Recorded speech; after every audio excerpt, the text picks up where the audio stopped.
Assalamualaikum Bu Alnu. Waalaikumsalam Bu Novi. Apa kabarnya Bu Alnu? Alhamdulillah saya dalam kondisi sehat walaupun agak-agak meriang ya Ibu ya karena mungkin kemarin kehujanan. Bu Novi Hmm, gimana kabarnya ini? Alhamdulillah sehat Bu Alnu. Kalau kemarin Bu Alnu kehujanan, hari ini saya yang kehujanan Bu Alnu. Bu Alnu, ada kabar apa nih? Biasanya Bu Alnu ketika Hmm, ingin ngobrol dengan saya pasti ada sesuatu yang penting nih. Ibu, saya boleh bercerita Ibu? Ya silahkan Bu Alnu, saya dengarkan. Mhm. Begini, jadi saya itu mengajar di kelas 9 Ibu, yaitu kelas 3 Mm-mm. SMP kan. Di mana karena di sekolah kami itu kurikulumnya ada 2, yang kelas 7, Mm. 8 sudah mulai menggunakan kurikulum Merdeka, dan kelas 9 masih menggunakan K13. Nah, karena kelas 9 masih menggunakan K13, tentunya masih menggunakan sistem penilaian, bahkan ujian, dan kabarnya masih tetap ada ASPD untuk kelas 9 sebagai ujian penghujung di semester 2. Nah, permasalahan yang saya alami itu adalah mungkin karena saya mengajar matematika ya Bu ya, di mana setiap jenjang itu pasti menganggap matematika itu adalah mata pelajaran yang sulit, mata pelajaran yang hitungannya banyak, mata pelajaran yang pakai rumus, mata pelajaran yang tidak mungkin dapat nilai bagus karena angel begitu. Nah, saya tuh pengen cerita hal itu. Kelas 9 itu sekarang masih belum bisa dikondisikan pembelajaran yang apa ya Bu ya, yang efektif begitulah Bu.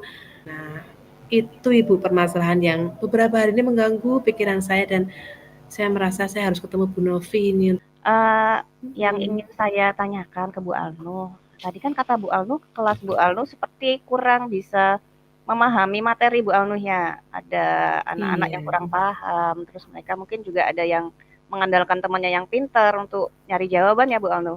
Betul begitu Bu Alnu? betul. Heeh. Iya Ibu. Kira-kira pemahaman Ibu bahwa anak-anak Ibu itu kurang memahami pelajaran matematika itu seperti apa Bu Alnu?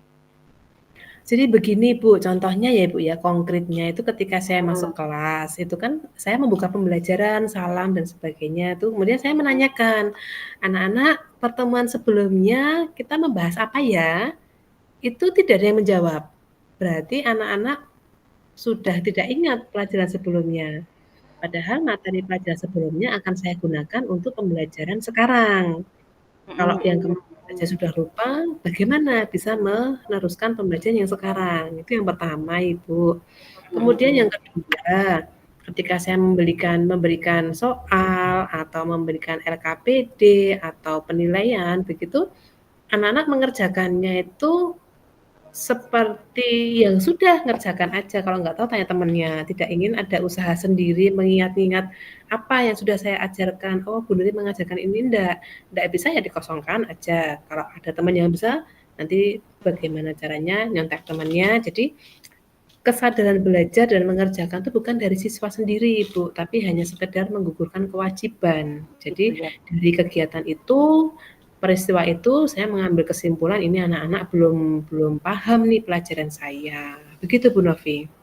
Iya Bu Anu. Berarti anak-anak itu cuma mungkin butuh seperti butuh nilai gitu aja Bu Anu ya. Iya, menggugurkan aja dapat nilai selesai begitu. Oh iya Bu Anu.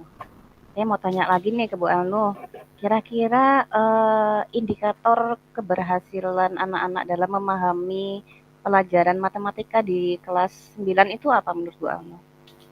Tentunya anak-anak itu pertama merasa senang dulu ya Bu ya, senang di dalam kelas, kemudian mengikuti pelajaran itu dengan aktif, kemudian fokus, kemudian dengan bagaimana anak-anak itu bisa mengerjakan soal itu dengan pemahaman dia, tidak menanyakan temannya, tapi percaya diri dengan kemampuannya. "Oh, saya bisa kok." Saya udah belajar, saya udah dapat materi dari Bu Alnu, saya akan mengerjakan walaupun benar salah itu belakangan, tapi yang penting ada usahanya dulu. Nah, seperti itu indikator yang saya pahami, Bu. Jadi kan ada kesenjangan di situ, Ibu. Iya betul Bu Anu ya. Jadi biasanya kalau matematika tuh yang pinter, ya pinter banget. Yang nggak bisa ya, ya susah Bu ya memahaminya. Berapa indikator yang telah dicapai di kelas Bu Anu? Kalau yang dicapai tentunya anak-anak absen ya Bu ya, absensi selalu penuh. Jadi saya bersyukurnya anak-anak tidak ada yang sampai bolos karena malas dengan matematika. Jadi tetap ada anak-anaknya hadir. Cuman ya tadi Bu, hadir badannya, tapi jiwanya atau minatnya itu belum sepenuhnya di kelas. Iya Bu Anu. Berarti untuk Begitu anak-anak Bu Novi. sendiri tidak banyak terjadi masalah ya Bu untuk kehadiran sudah 100% Tidak ada mungkin Ibu. ya. Untuk Iya, memperhatikan mungkin sudah ya Bu Alnuh ya. sudah Ibu, betul. Cuma mereka benar-benar sepertinya kurang apa namanya jiwanya tuh kurang Ada masuk untuk minat, pemahaman. Iya betul, betul, betul Bu betul Ibu. Alnuh. Ya, saya mau tanya lagi nih Bu Alnuh, bagaimana cara Ibu Oke Ibu. mengajarkan materi matematika di kelas Ibu? Kalau yang selama ini saya lakukan ya Bu ya, itu saya masuk kelas, saya mengabsen anak, menanyakan kabar, salam, kemudian saya menanyakan materi sebelumnya, kemudian kalau masih belum paham saya ulang lagi. Jadi saya memberikan materi itu Bu, saya ceramah di depan, menuliskan di papan tulis. Contoh, ini ada soal, ada rumus, ada penyelesaiannya, angka dimasukkan ke rumus, dihitung, selesai. Kalau aplikasi nanti tinggal diambil angkanya, dimasukkan ke rumusnya juga, ketemu hasilnya. Kalau ada latihan juga anak-anak saya minta mengerjakan, nanti saya nilai dan saya memberikan penugasan di rumah atau PR, kemudian penutup. Begitu Ibu. Itu ya Bu Alnuh ya. Oke. Kira-kira menurut Bu Alnuh ada berapa metode ya Bu Alnuh yang bisa diterapkan dalam pembelajaran matematika Bu Alnuh? Kalau untuk metode banyak ya Bu, ada metode ceramah yang sudah saya lakukan, ada metode diskusi, ada metode tanya jawab, metode demonstrasi, dan metode bisa seperti kayak apa ya Bu, seminar begitu. Jadi anak-anak menjadi narasumber untuk teman-temannya. Setahu saya itu Ibu metode di pembelajaran matematika. Oke, Bu Alnuh.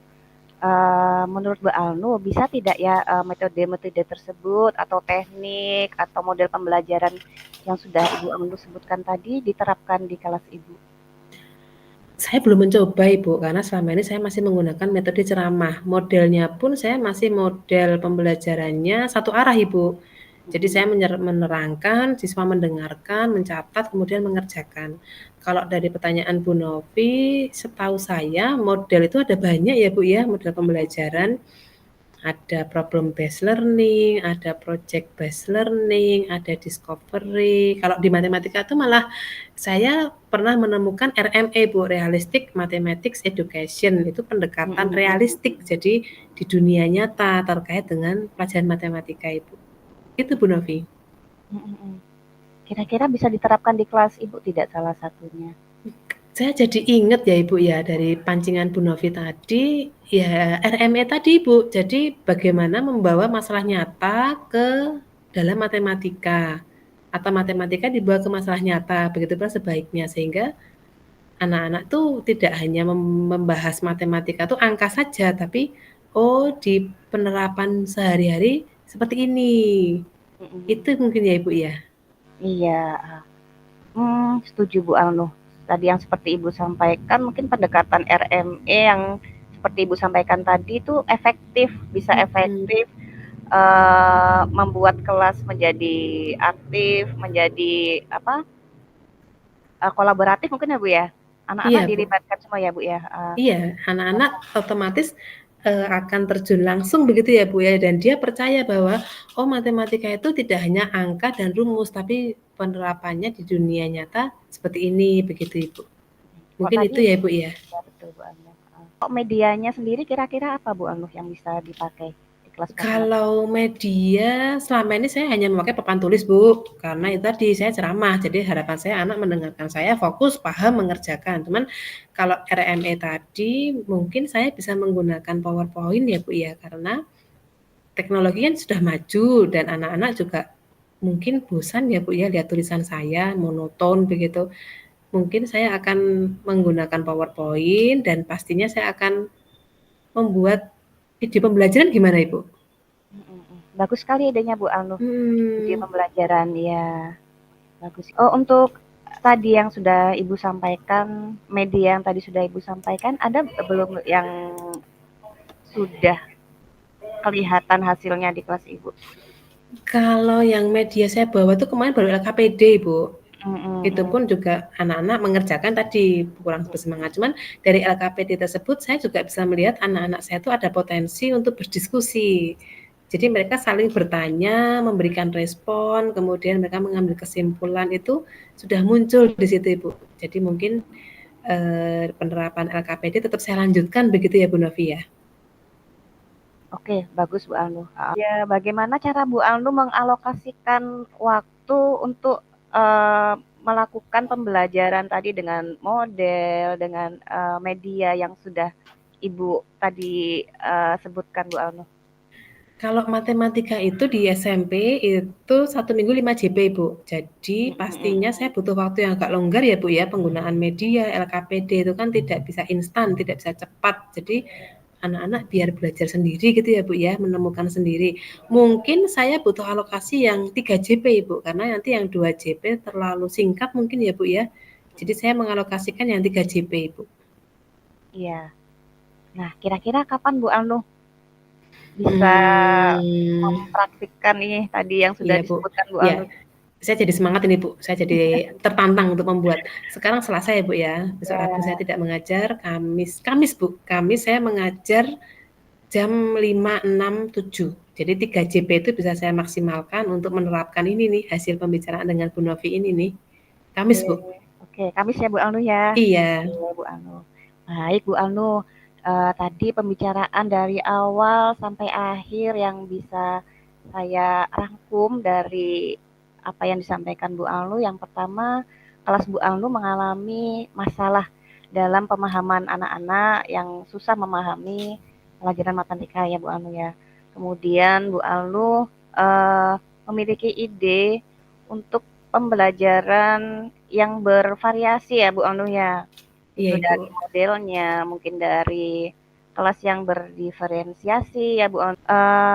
Lalu Bu Alnu juga akan menerapkan itu nanti di kelas yang agak longgar untuk model RME tadi ya Bu Alnu ya. Iya, betul Nah, Ibu di 3 JP. mengembangkan model RME yang nanti akan dikembangkan di hari Kamis. Betul Bu Alnu? Iya, betul sekali Bu Novi. Alhamdulillah. Baik Bu Alnu. Saya doakan nih Bu Alnu nanti setelah menerapkan semua ini nanti sudah ada peningkatan terlihat dari nilai Bu Alnu. Baik. Dan semoga nanti SPD-nya sukses Bu Alnu. Amin, amin. Terima kasih Bu Novi Tapi doanya. ya, kalau nanti dimulai hari Kamis berarti kapan ya saya bisa ketemu Bu Alnu lagi nih? Bisa di hari Jumat Ibu, setelah sholat Jumat, kami sudah tidak ada kegiatan, karena minggu depannya sudah kegiatan penilaian. Jumat, Ibu bisa Hari menganggap untuk Jumat. saya? Siap Bu Iya, Alnu. Kita baik. ketemu lagi hari Jumat ya Bu Alnu ya. Saya nggak sabar nih, ingin dengar. Nantikan Bu Novi hasilnya. Iya. Baik Bu Alnu, karena ini sudah saya masih ada yang harus dikerjakan lagi Bu Alnu. Terima Baik, kasih iya. banyak Bu Alnu Hmm, atas obrolan kita hari ini. Terima kasih telah meluangkan waktu dan ide-ide Bu Alnu yang juga ikut menginspirasi saya nih. uh, Saya saya juga terima kasih banyak Bu Novi sudah meluangkan waktu mendengarkan cerita saya yang begitu kompleksnya dan sudah membantu mengurai. Jadi saya sudah paham mana saja yang akan saya benahi untuk memperbaiki kelas saya. Terima kasih banyak Bu Novi waktunya. ya sama-sama Bu Alnu. Semangat ya Bu Alnu. Tentu harus. Ya, siap. Kita sama-sama Ya. semangat cari. Terima Oke, kasih Bu banyak Bu Alnu. Novi. Saya pamit ya Bu Alnu. Ya, Anda lagi Terima Bu Novi. kasih. Ya, sama-sama. Assalamualaikum. Waalaikumsalam Ibu.